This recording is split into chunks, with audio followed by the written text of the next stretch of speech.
Hello everyone. The title of this video is Multiply Radical Expressions. And in this video I'm going to be doing several examples in which we're asked to multiply radical expressions, right? Multiply expressions with roots and of course simplify afterwards. Now, I'll be working on exercises taken directly from a free online textbook at openstax.org, and it's their Intermediate Algebra 2nd edition text. I'll be working on just the even numbered exercises. If you can see that the odd numbered exercises you can just click on and they'll take you to the solutions. So I'm going to be working on the exercises that don't have solutions posted. So exercise 1 will be number 184, example 2 will be number 186, and I'll be going all the way up into just number 190, right, so that's not too many. I will also have timestamps for each of these examples, each exercise in the description of the video. So again, example 1 will be number 184, example 2 number 186, example 3 and example 4 for 188 and 190. So if you'd like to click on a timestamp and bounce around, you can do that if you want. And one other thing I would request of you is that whenever I bring up a new question, pause the video and try to work on it yourself. Right? Try to complete it on your own before you watch me do it. Because if you're just watching me do these things and not practicing yourself, chances are you're not going to learn all that much. Okay, so the first question will be exercise 184, both parts. I have them written out already. So like I said, number 1 is number 184. And all we're doing here is multiplying. There's no addition or subtraction, anything like that, just multiplication. And we're taking an expression with one radical, one term, and multiplying it by another expression with one radical or one term. So we have just big products in every single one of these problems in this video. So part A, so we have negative 4 times the square root of 5 times 5 times the square root of 10. And just one big product. Now if you'd like, since these are all real numbers here, remember, products of real numbers, you can rearrange the factors and still have the same result. So like A times B times C is the same as B times A times C, C times B times A, whatever, right? So I'm going to start off in just the first two examples anyway, rearranging these factors. We have negative 4, we have the square root of 5, we have 5, we have the square root of 10. I'm going to rearrange the factors so that the non-radical factors are near each other. So negative 4 times positive 5 times, and then the radical factors I'll put next to each other. The square root of 5 times the square root of 10. This is the same product. The same four factors, right? Just rearranged. Now negative 4 times positive 5, right, that's negative 20. And then, multiplying the radicals, remember that product property, the product of two square roots or two radicals is the same radical, but you multiply the radicands for the new radicand. Square root of 5 times square root of 10 is the square root of 5 times 10, or 50. Alright, so I end up with negative 20 times the square root of 50. But then don't forget they're asking us to also, at the end here, simplify. So remember the simplifying of radicals, off to the side, take the square root of 50. Remember, you're thinking of what are factors that are perfect squares that go into 50 evenly, that are factors of 50, and the one I'm thinking of is 25. Right, using the product property again, I can break this up to the square root of 25 times the square root of 2. Square root of 25 is 5, right? So this is 5 times the square root of 2. And I put that in for the square root of 50 here. So we have negative 20 times, and then the square root of 50, as we just set up here, is 5 times the square root of 2. And again, multiplying the non-radical factors, negative 20 times 5 is negative 100. So we end up with negative 100 times the square root of 2. And that's as simple as that gets, right? The square root of 2 does not simplify any further. Okay. Now, what I'm going to do is, just for this first problem, parts A and B, is I'll check with a calculator, see if I'm correct here. So I'm going to enter this first expression we were given, pardon me, and then multiply the final expression I ended up with, and see if they give us, see if those are actually the same number. So I have a TI-84 emulator that just popped up on screen here. You can use whatever calculator you wish to check your results. So first I'll put the original expression where we had negative 4 times the square root of 5 multiplied by 5 times the square root of 10.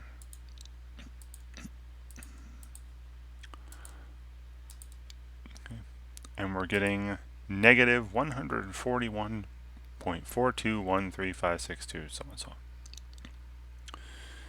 Alright, now I'm going to enter the expression I ended up with and see if I get the same thing. And I should if I did everything correctly. So negative 100 times the square root of 2. And look at that. It is indeed the same value. So I did a good job. Alright, so let's get rid of that for now. So great, and you should be doing this all the time, anytime you're working on anything, right? Checking your results in some way at the end to make sure you're doing the right thing. Alright, so I'm going to do the same thing for part B. First I'll, again, after a while, I'm not going to do this, I'll just tell you, multiply the non-radical factors, multiply the radical factors, but first I'm going to rearrange the factors, right? This is just one big product. So I have negative 2 as a factor, 7 is a factor, negative 2 times 7. Those are the non-radical factors. Times, and then you have a cube root of 9 and another cube root of 9.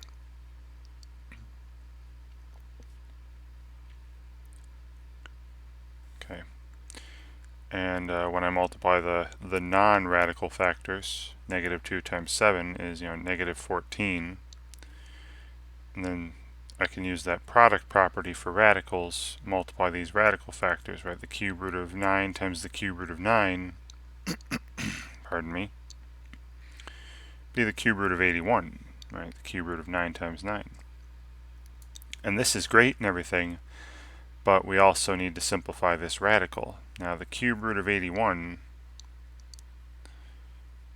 as you've already seen, 81 is 9 times 9, which would be 3 to the 4th, 3 times 3 times 3 times 3.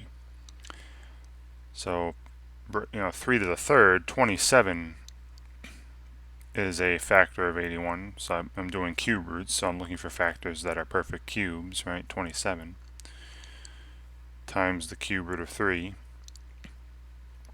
And that's 3 times the cube root of 3, right, for the cube root of 81 simplified. So I'm putting that in here. We have negative 14 times, and then this cube root of 81, we just said was 3 times the cube root of 3. Alright, and multiplying the non-radical factors, right, the negative 14 times positive 3 would be negative 42 times the cube root of 3. And there we go. All right, this should be, again, as simple as it gets. The cube root doesn't simplify any further. All right, and once again, I'm going to pull up a calculator again just for this first problem. All right, I leave it to you to check all the other ones, but I'm going to pull up that calculator. All right, first I'm going to enter the expression we started with. So we have -2 times the cube root of 9, which would be math number 4 here, times the cube root of 9 times, and then 7 times the cube root of 9. Alright, so I'm getting, negative 60.57448,195, blah, blah, blah, blah, right? So now, I'm going to enter the expression I ended up with, and hopefully, if I did everything correctly, it'll end up being the same number. Alright, so that's -42 times the cube root of 3. And this should be the same thing, and indeed it is. So I did a good job. Great. Alright, so that's it for question 1, and this is all I'm doing for all 4 questions with all the parts in this particular video. Alright, so question 2. Now question 2 corresponds to number 186 in that text, that OpenStax text. Alright, so this time I'm going to stop rearranging them. I'll just tell you, we have a big product here, right? Now that there's no addition or subtraction, it's all multiplication. Multiply the non-radical factors. -2 times -2 is +4. And then multiply the radical factors. The square root of, 7 times 14 is 70 plus 28, that's 98. Pardon me. So we have 4 times the square root of 98, but once again, this radical I need to simplify. Now it's a square root, right? So I'm looking for perfect squares that go into this. Now 98, we already know, is 7 times 14. And 14 is 7 times 2, so you got 7 squared in there, which is 49, goes into 98 evenly. Alright, this is the square root of 49 times the square root of 2, which is 7 times the square root of 2. And that's what I'm going to put here. Right. So what we have in the end here is 4 times, and then the square root of 98 is 7 times the square root of 2. And multiplying again the non-radical factors, 4 times 7 is 28. So 28 times the square root of 2. Alright, and that's it. And once again, I'll tell you, this time I'm not going to pull the calculator up. I leave it to you to check, that this original expression I was given is equivalent to the final one, 28 times the square root of 2. Alright, part B is the same, only this time we have 4th roots. Right? Just pay attention to the kinds of roots that are being taken, square root, cube root, 4th root, and whatnot. So again, I multiply, it's all one big product here. Multiply the non-radical factors, -3 times -5 would be +15. Times, and then multiplying the radicals, with the product property, we have the 4th root of 8 times 6 is 48. Right. And this is great and everything, right? But I still would like to simplify this radical. Right, so off to the side, got the 4th root of 48. Now 48 we know is 8 times 6. 8 is 2 to the 3rd, 6 is 2 times 3, so you have 2 to the 4th times 3, 16 times 3. I'm looking for 4th powers. This is the 4th root. So that's the 4th root of 16, which is 2, times the 4th root of 3. Right, so this is 2 times the 4th root of 3. and that's going to go here. Right. So we end up with 15 times, and then 2 times the 4th root of 3. And once again, multiplying the non-radical factors, right? 15 times 2 is 30. So 30 times the 4th root of 3. And that is as simple as that will get. Great. And once again, I leave it to you to check, punch this original expression into a calculator. Hopefully you know how to enter your 4th roots. And then enter the last expression there, and they should be the same. Okay. Now I'm getting into examples with variables. And just like with any examples with variables and roots and radicals, right, you got to really pay attention to when you have even roots, right? So in number 3, part A here, and this is corresponding to exercise 188, 3 part A, so it's the same stuff, only now there are variables involved. I have 3 times the square root of 2x cubed times 7 times the square root of 18x squared. So hopefully you recall that when you're doing even roots, right, when you're taking even roots,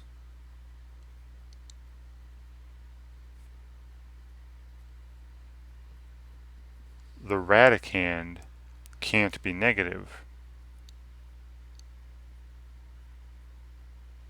Right, radicands can't be negative numbers,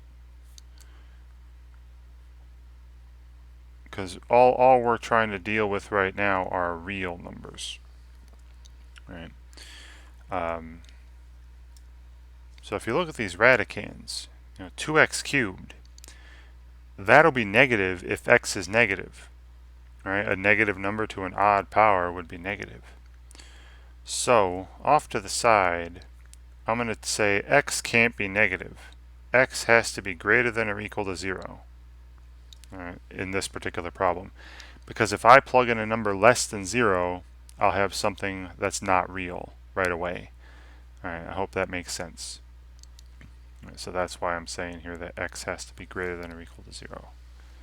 Okay, so keep this in mind, that x is a value that's not negative as I go through this. And if this is the case, then I won't need absolute value symbols like I normally would when simplifying an even root. Okay, so as long as x is positive, right, or non-negative, we can multiply, you can use the product property. Right? That product property only applies to real numbers. So I multiply the non-radical factors, 3 times 7 is 21, times, and then multiply the roots. Square root 2x cubed times 18x squared would be 36 x to the 5th. And then we simplify this. And I'll do it off to the side.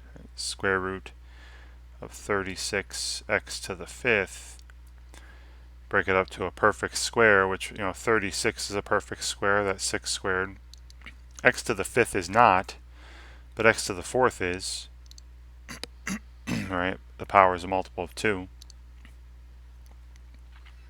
And then times the square root of just x. And once again, we can only do this split here because x is non-negative. If x were negative, I couldn't do this. Alright, because this would be a non-real. Alright, then the square root of 36x to the 4th would be 6x squared. No need for absolute values or anything. Times the square root of x.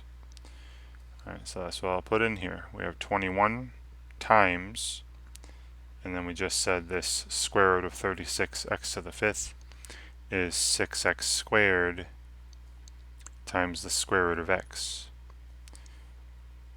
And multiplying the non-radical factors, 21 times 6 is 126. So we end up with 126 times x squared times the square root of x. And that's, again, as simple as that expression would get. Alright, now leave it to you to test this. Now to test it, you just plug in values of x.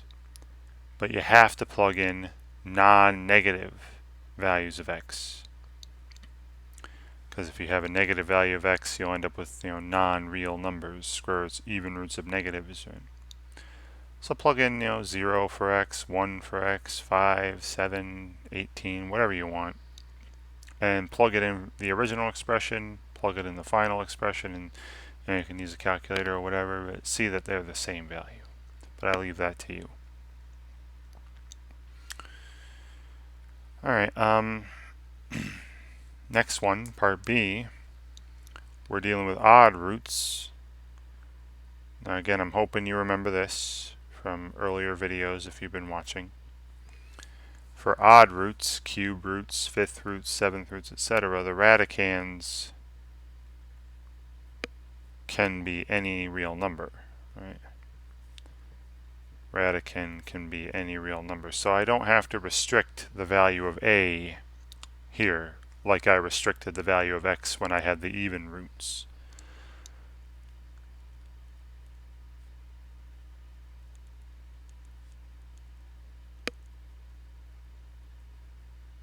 Okay.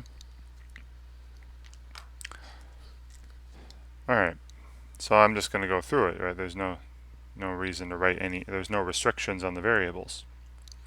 So once again, it's just one big product. Multiply the non-radical factors. Negative 6 times negative 2 is positive 12.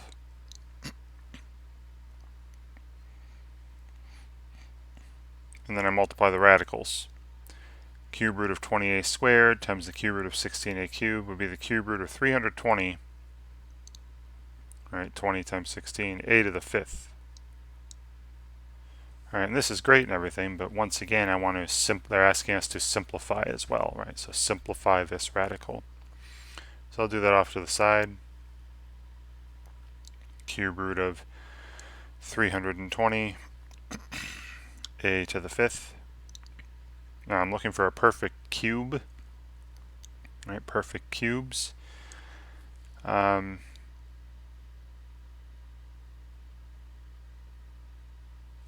Now 320 we know is 16 times 20, which is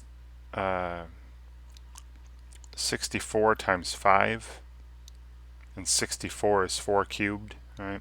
So 320 can break up to 64 times 5.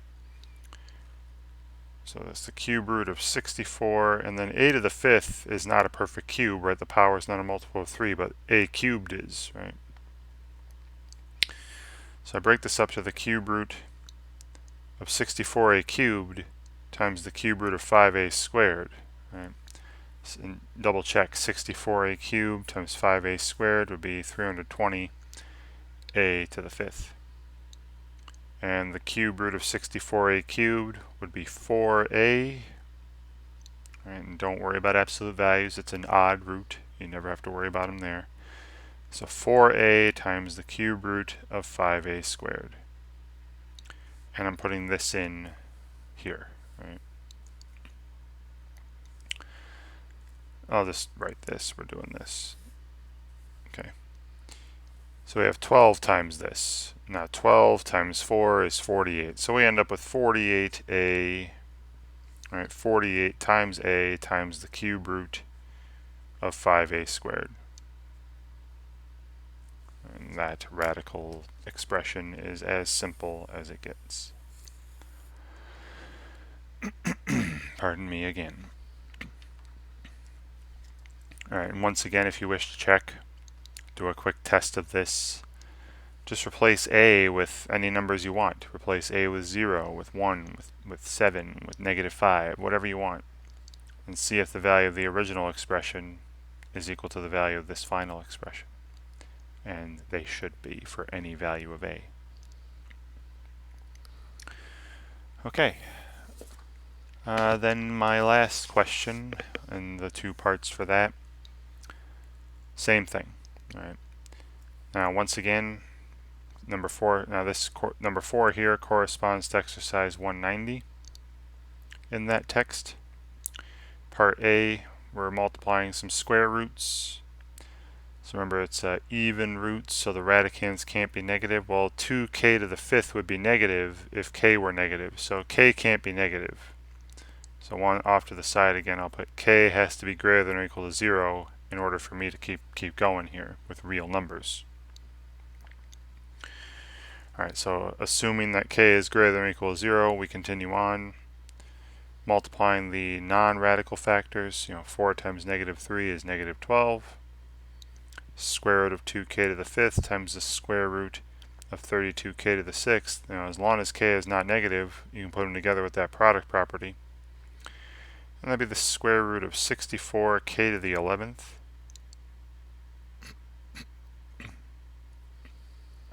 Okay. And I'm going to simplify this off to the side, right? So the square root of 64k to the 11th. Looking for perfect squares that go into this. Now 64 is 8 squared, so that's a perfect square. K to the 11th is not, but k to the 10th is.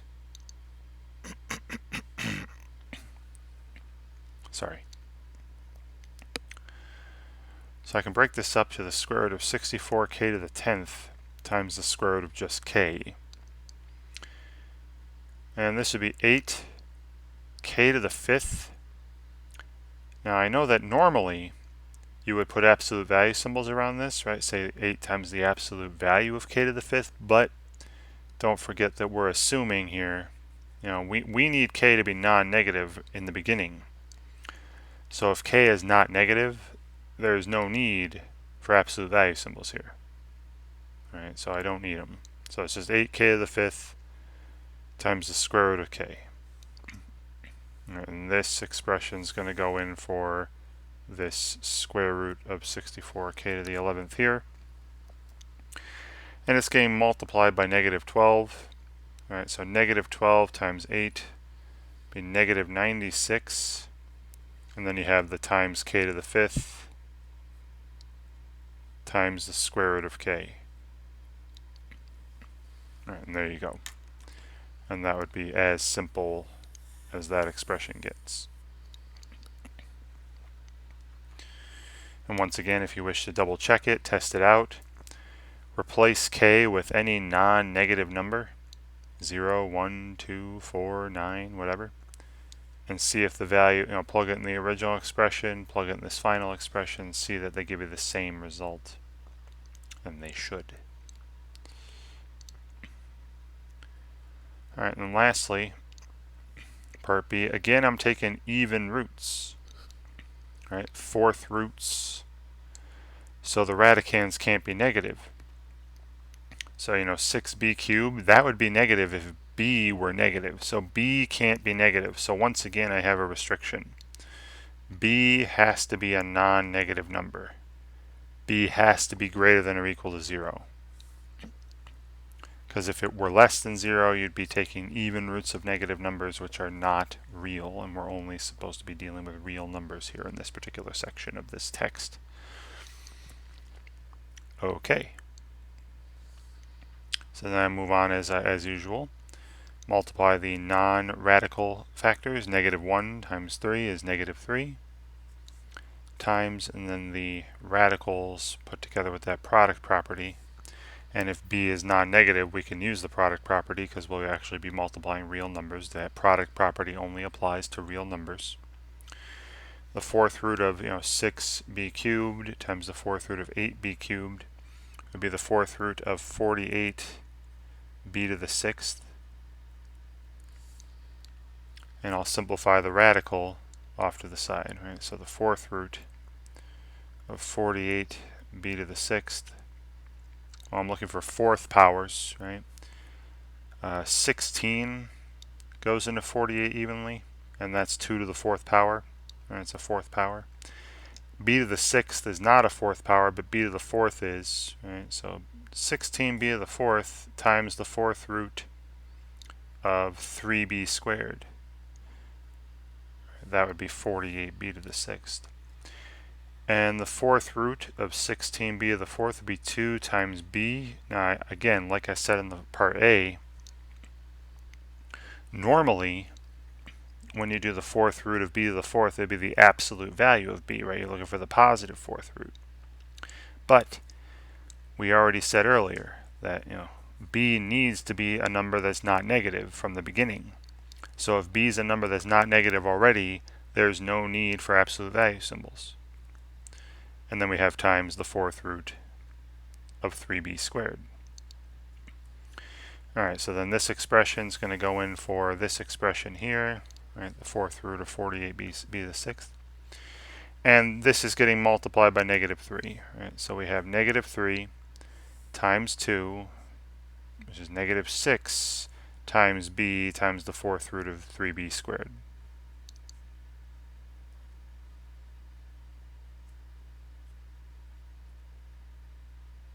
And that's it. Right? That is as simple as that expression will get. Negative 6 times b times the fourth root of 3b squared. Wonderful. And again, to test it out, you have to plug in a non-negative number for b and see if the value of the original expression is the same as the value of the final one, and it should be the case for any non-negative value of b. Right. And I leave it to you to check. Alright, wonderful. Alright, so I'm hoping that watching me go through these 4 questions and all these parts help you out in some way when you're asked to multiply single term radical expressions and simplify on your own. And thank you very much for watching.